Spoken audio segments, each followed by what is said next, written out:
This is kind of a special deal that the Tri-Cities Wine Society is hosting. Apparently, these are fairly common, but how common is it for the group of Spokane to come out and do basically a trade tasting for a wine society like this? Well, you know, the association in Spokane is small enough and young enough that we really haven't done a lot of marketing out of the area. And I was saying earlier, it was really kind of interesting because when I came to Spokane and came to Washington State, there were only 18 wineries in the entire state, and today there's 18 wineries in Spokane alone. So, you know, we're an organization that's getting large enough that we should do some joint marketing. We just haven't gotten to it yet.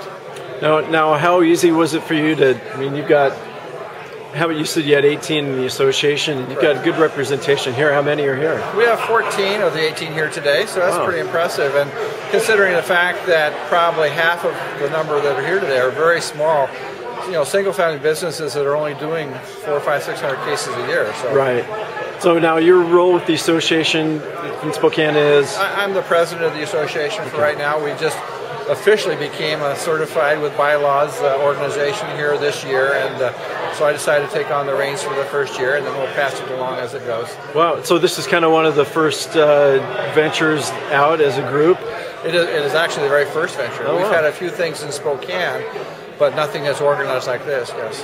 Now, what are the expectations of, like in this instance, the Tri-Cities Wine Society? What do you guys kind of want from their end? What are their expectations? Well, this is, you know, a marketing area. We're reaching new people that are close enough to visit Spokane, because I would say half the wineries here are small enough that the wines aren't even sold down here in the Tri-Cities.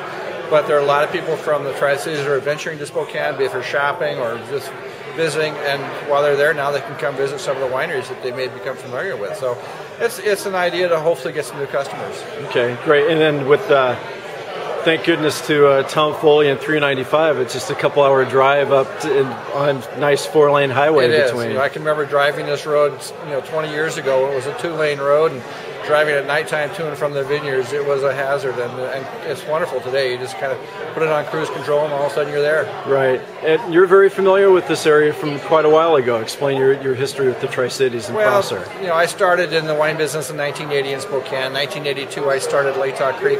And as a joint venture, started with Mike Hogue and started the Hogue Cellars.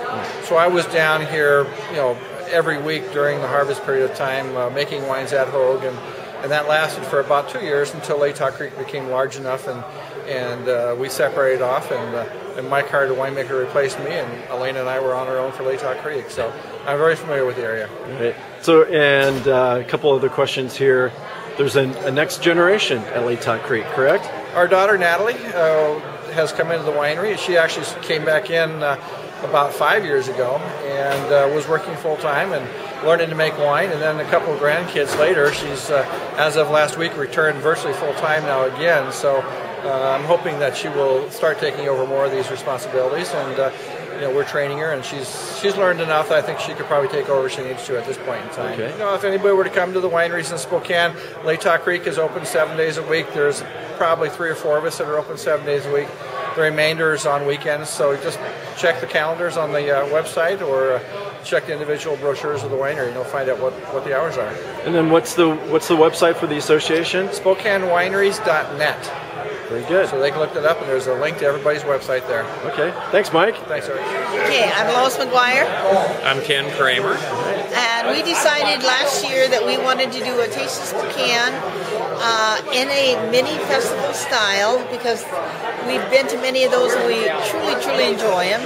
We love the Spokane wineries, and they're not that well known in the Tri-Cities, and we thought this would be a good venue for people who are interested in wine to get a small knowledge of the different wineries that are in Spokane. In terms of historical perspective, Tri-Cities Wine Society is one of, if not the oldest, that's continued in the Northwest? That's correct, it is. It's